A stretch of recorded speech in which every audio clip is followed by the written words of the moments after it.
કમળની વાર્તા। ભોજ રાજા ત્રીજે દિવસે પવિત્ર થઈને સિંહાસન ઉપર બેસવા જાય છે ત્યાં સિંહાસનમાંથી ધનદા નામની પૂતળી બહાર આવી બોલી ઉઠી, સબુર રાજા, આ સિંહાસન પર બેસવાનો તમને અધિકાર નથી। જે વિક્રમ રાજા જેવો સાહસિક અને પરગજુ હોય તે જ રાજા બેસી શકશે। ભોજ રાજાએ ધનદા પૂતળીને વિક્રમ રાજાના પરાક્રમની અને ભલાઈની વાત સંભળાવવા પૂતળીને વિનંતી કરી, એટલે ધનદા નામની પૂતળીએ કમળની વાર્તા શરૂ કરી। એક વખત વિક્રમ રાજા પોતાના સાથીઓ સાથે જંગલમાં વરાહનો શિકાર કરવા ગયેલા। એક વરાહ જોવામાં આવતા તેમણે તેમનો ઘોડો તેની પાછળ દોડાવી મૂક્યો, પણ વરાહ રાજાને થાપ આપીને આબાદ સટકી ગયું। તેને પકડવા રાજા એવું ભાન ભૂલી ગયા કે સમયનું તેમજ સાથીના સિપાહીઓનું ધ્યાન જ રહ્યું નહીં। જ્યારે થાકીને એક જગ્યાએ ઘોડા પરથી નીચે ઉતર્યા ત્યારે ખબર પડી કે સાંજ ઢળી ગઈ હતી અને પોતે સિપાહીઓથી વિખૂટા પડી ગયા છે। સિપાહીઓ થાકીને નગરમાં પાછા ચાલ્યા ગયા હતા, પરંતુ અંધારું થઈ જવાથી વિક્રમ રાજા જંગલમાં જ્યાં હતા ત્યાં જ અટવાઈ ગયા। રાતવાસો જંગલમાં જ વિતાવવાનો નિશ્ચય કરી તેઓ એક સારી જગ્યા શોધવા લાગ્યા। નજીકમાં એક સુંદર સરોવર જોવામાં આવતા ત્યાં જગ્યા સ્વચ્છ કરીને વિક્રમ રાજા આરામ કરવા આડા પડ્યા, પરંતુ ઊંઘ આવી નહીં। તે ઊભા થઈને ત્યાં લટાર મારવા લાગ્યા તો કાંઠા પરથી કોઈ કરુણ ચિત્કાર કરતું હોય તેવો અવાજ સંભળાયો। ત્યાં કોણ છે તે જાણવા વિક્રમ રાજા ગયા તો ત્યાં એક દુર્બળ માણસ બેઠો હતો। તે વારંવાર ચિત્કાર કરી રહ્યો હતો। વિક્રમ રાજાએ તેની પાસે જઈ પૂછ્યું, અરે ભાઈ, તું આ જંગલમાં ક્યાંથી અને તને એવું તે શું દુઃખ આવી પડ્યું છે કે વારંવાર ચિત્કાર કરી રહ્યો છે? તારું દુઃખ મને કહે, મારાથી બનશે તો હું જરૂર તારું દુઃખ દૂર કરી દઈશ। પેલાએ ગુસ્સેથી કહ્યું, મારું દુઃખ માત્ર પરદુખ ભંજન વિક્રમ રાજા દૂર કરી શકે તેમ છે, તારું એ કામ નહીં। વિક્રમ રાજાએ પોતાની ઓળખાણ આપી એટલે પેલા માણસે કંઈક રાહત અનુભવી અને પોતાની કથા કહેવા માંડી। હે વિક્રમ રાય, હું કોઈ સાધારણ મનુષ્ય નથી, પણ તારાપુર પાટણના રાજા જસવંતસિંહનો કુંવર છું। મારું નામ અજીતસેન છે। એક દિવસ કથામાં મેં સાંભળ્યું કે જે કોઈ 68 તીર્થની જાત્રા કરે, સ્નાન કરે, તેનો વૈકુંઠમાં વાસ થાય છે। મને એ અમૂલ્ય લાભ લેવાનું મન થયું। બીજે જ દિવસે હું મારા ઘોડા પર બેસી જાત્રાએ નીકળી પડ્યો। આ શુભ દિવસ મહાસુદ આઠમનો હતો। મારો ઘોડો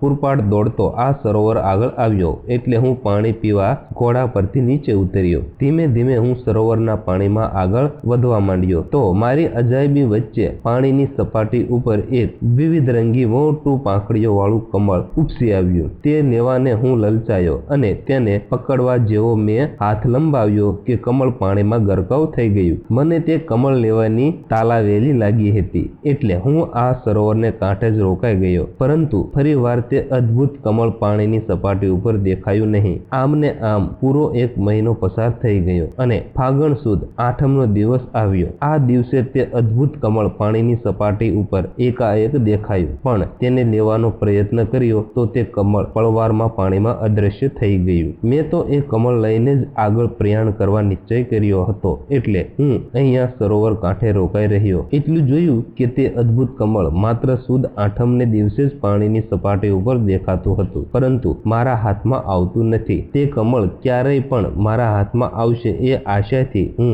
અહીં અડીંગો જમાવીને બેઠો છું। જો કોઈ ફળફળાદી જોવામાં આવે તો તોડી લાવી તેનાથી પેટ ભરું છું અને કશું નથી મળતું તો ભૂખ્યા પેટે દિવસ પસાર કરું છું। આથી હું દુર્બળ બની ગયો છું। હે વિક્રમ રાજા, તમે મને એ કમળ મેળવી આપો તો ખરા। વિક્રમ રાજાએ તેને આશ્વાસન આપ્યું અને પોતે ત્યાં જ રોકાઈ રહ્યા। જ્યારે ફરીવાર સુદ આઠમનો દિવસ આવ્યો ત્યારે પાણીની સપાટી ઉપર એ અદ્ભુત કમળ જોવા મળ્યું। તેને લેવા વિક્રમ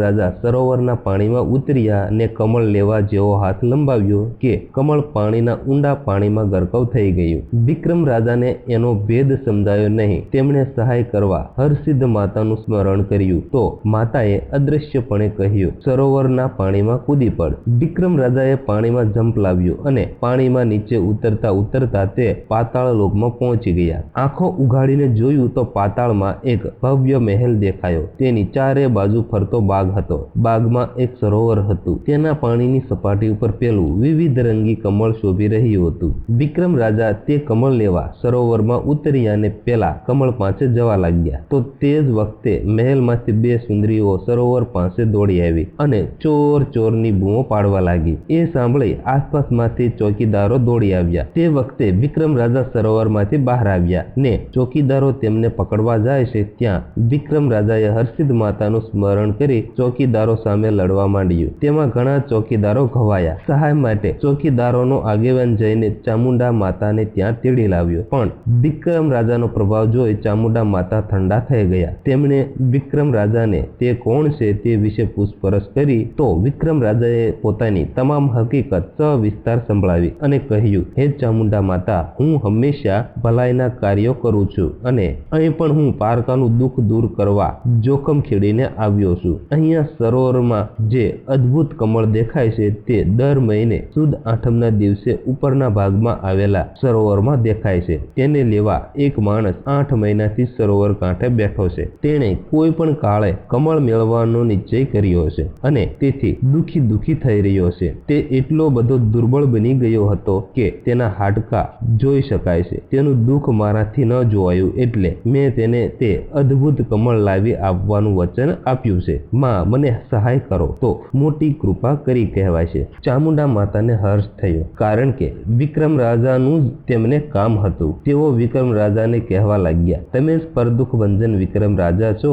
તે બહુ હર્ષની વાત છે. હું ઘણા દિવસથી તમને સંભાળું છું. એનું કારણ એ કે એક વેળા નવરાત્રિના દિવસોમાં હું કૈલાસ પર્વત ઉપર પાર્વતીજીને મળવા ગઈ હતી. તે વખતે રસ્તામાં મેં એક બાઈને એક બાળકી સાથે સૂતેલી જોઈ. બાળકી ખૂબ રડતી હતી. મેં પાસે જઈ જોયું તો તે બાળકીની માતા મરેલી પડી હતી. માં વિહોણી છોકરીનું કોણ? મને દયા આવવાથી હું એ બાળકીને પાર્વતીજી પાસે લઈ ગઈ અને તેને પાર્વતીજીને રાખવા વિનંતી કરી તો પાર્વતીજીએ કહ્યું, આ બાળકી તારે ત્યાં રહેશે તો તેનો ઉદ્ધાર થશે.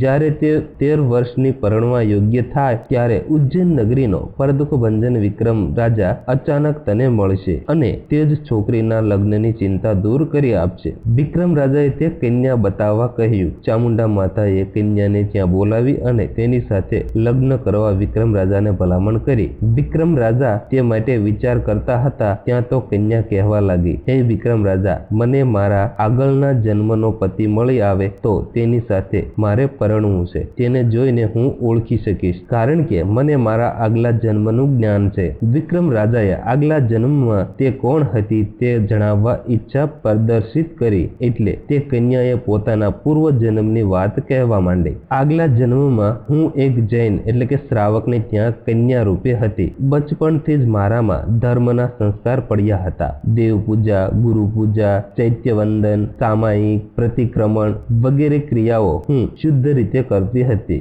વ્યાખ્યાનો સાંભળીને મને સંસાર પ્રત્યે વૈરાગ્ય ઉપજ્યો હતો. તેમ છતાં મારા માતા પિતાએ મને સુશ્રાવક સાથે પરણાવી દીધી. મારા પતિ પણ ધર્મિષ્ઠ હતા. અમો બંને ધર્મના રાગી હોવાને લીધે સંસાર સુખથી વંચિત રહ્યા અને જ્યારે અમને ગળપણ આવ્યું ત્યારે મને સંસાર સુખ ભોગવવાની પ્રબળ ઈચ્છા થવા લાગી, પણ એ ઈચ્છા અધૂરી રહી ગઈ, કારણ કે ગળપણની માંદગીને લીધે હું અને મારા પતિ થોડા દિવસોના અંતરે મૃત્યુ પામ્યા. અમને બંનેને અંત સુધી સંસાર સુખની લાલસા રહી હતી, તેથી અમારો મોક્ષ થયો નહીં. હવે જો મને એ મારો પરભવનો પતિ મળી આવે તો તેની સાથે લગ્ન કરવાની મારી ઈચ્છા છે. તમે મને એ કાર્યમાં મદદ કરો. ચામુંડા માતાએ પણ તે કાર્ય માટે વિક્રમ રાજાને ભલામણ કરી તો વિક્રમ રાજાએ કહ્યું, હે દેવી, હું એક સાથે તેનું દુઃખ દૂર કરવા વચનથી બંધાયેલો છું. તેને હું કમળ આપી દઉં એટલે તેનાથી મુક્ત બનું. ચામુંડા માતાએ તરત જ સરોવરમાંથી અદ્ભુત કમળ લાવીને વિક્રમ રાજાને આપ્યું. પછી એક હાથી શણગાવરાવી તેના પર અંબાડી મુકાવી તેમાં વિક્રમ રાજા અને પેલી કન્યાને બેસાડ્યા. કન્યાને કિંમતી આભૂષણો પહેરાવ્યા હતા ને પુષ્કળ ઝવેરાત ભેટ આપ્યું હતું. ચામુંડા માતાએ બંનેને આશીર્વાદ આપ્યા. તે સાથે હાથી બંનેને લઈ પળવારમાં ઉપર પેલા સરોવર આગળ આવી ગયો. ત્યાં પેલો દુર્બળ માણસ કમળ આવવાની રાહ જોઈને બેઠો હતો. એ માણસ જેનું નામ અજીતસેન હતું તે વિક્રમ રાજાની સાથે રૂપાળી કન્યાને જોઈ મનમાં પસ્તાવો કરવા લાગ્યો કે હું જો સરોવરમાં કૂદી પડ્યો હોત તો મને આ કન્યાને વૈભવ મળત. તેણે પોતાનો આ વિચાર વિક્રમ રાજાને જણાવ્યો એટલે વિક્રમ રાજાએ કહ્યું, ભાઈ, આ કન્યા કઈ મારી સાથે પરણી નથી કે હું તેના પર મોહ પામી તેને ઉઠાવી લાવ્યો નથી. હવેથી એને માટે એના પૂર્વ જન્મનો પતિ શોધવાનો છે. તે જો મળી આવશે તો તેની સાથે તે લગ્ન કરશે. વિક્રમ રાજાએ કન્યાને કહ્યું, આ માણસને તું થોડાક સવાલ પૂછ. જો તે તારા પૂર્વ જન્મનો પતિ હશે તો ફટાફટ જવાબ આપશે. કન્યાના 2 સવાલ સાંભળતા જ અજીતસેનને પૂર્વ જન્મની વાત યાદ આવી ગઈ અને તેણે પોતાનો સર્વ વૃત્તાંત કન્યાને સંભળાયો. એટલે કન્યાને ખાતરી થઈ ગઈ કે આ જ મારા પૂર્વ જન્મનો પતિ છે. બંને પતિ પત્ની પૂર્વ જન્મમાં હતા તે નક્કી થઈ જતા વિક્રમ રાજા બંનેને ઉજ્જૈની નગરીમાં પોતાના મહેલ લઈ ગયા અને ઘણી જ ધામધૂમથી અજીતસેનના લગ્ન તે કન્યા સાથે કરાવી દીધા. ધનદા પુતળે કમળની વાર્તા પૂરી કરતા જ ભોજરાજાએ કહ્યું, હે રાજન, વિક્રમ રાજા જેવો સાહસિક અને પરગજુ રાજા જ આ સિંહાસન ઉપર બેસી શકશે. આટલું કહી ધનદા પુતળી સર કરતી આકાશમાં ઉડી ગઈ. તો જો મિત્રો તમને કમળની આ વાર્તા પસંદ આવી હોય તો પ્લીઝ વિડીયોને લાઇક અને શેર કરવાનું ભૂલતા નહીં, તથા આગળની વાર્તા સાંભળવા માટે પ્લીઝ અમારી આ યુટ્યુબ ચેનલ તમે જરૂરથી સબસ્ક્રાઇબ કરી લેજો. આપણે જલ્દીથી 4થા નંબરની પુતળી જે વાર્તા કહેશે તેનો વિડીયો આપણે લઈને હાજર થઈશું.